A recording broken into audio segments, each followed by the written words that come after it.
Allah'ım ya Rabbim ya. Dur. Sasa jamani, anakimbizwa vibaya mno. Sasa Mungu wangu, sio panafanya kitu gani yani? Jamani, acha basi. Sasa director anamzuia, kaambia wewe subiri kwanza basi. Unajua utamkanyaga kweli? Artık dur artık. Kama sio gari basi. Ai. Turp gibisin sen. Yaani wakumba una afya kama farasi, alafu ajifanya kwamba unaniigizia maigizo mimi.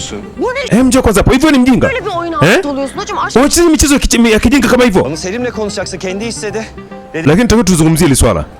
Diziyi bırakır dedi. Unajua Selim alinitishia kwamba nataka kuacha kuigiza katika series. Ama zaten böyle giderse hiç kimsenin... Sasa unafikiri tutafanya kitu gani?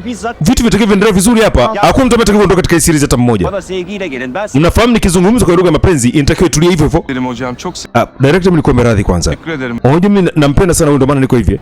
Evet canım ekip. Hepinizi çok seviyorum. Haya, hata mimi nawapenda vijana wangu wote. Paydos.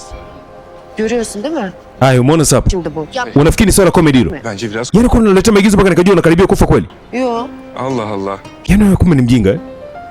Hata kuchekesha hata kidogo. Beni kaybetmekten mi korktun? Ina maana unaogopa kunipoteza eh? Ni maana yake nimeona pale. Korktum. Ndio nilikuwa naogopa. Lakini kidogo. Biraz korktum. Kama ungekufa nafikiri ingekuaje? Biraz ben de korktum. Sema hata mimi nilikuwa naogopa kidogo. Duru. Peki kalbinde hala benim için bir yer var mı? Ina maana kuna nafasi yangu katika moyo wako, si ndio?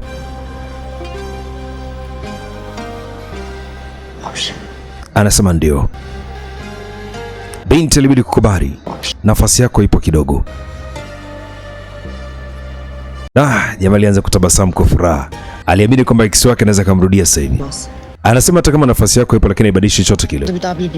Kesho tunakwenda kurekodi final episode, kwa hiyo hataonana tena baada ya hapo. Binti anasema nafasi ipo, lakini haiko tayari kuweza kurudiana naye. Hii si balaa. Jamaa roho ilimuuma kwelikweli.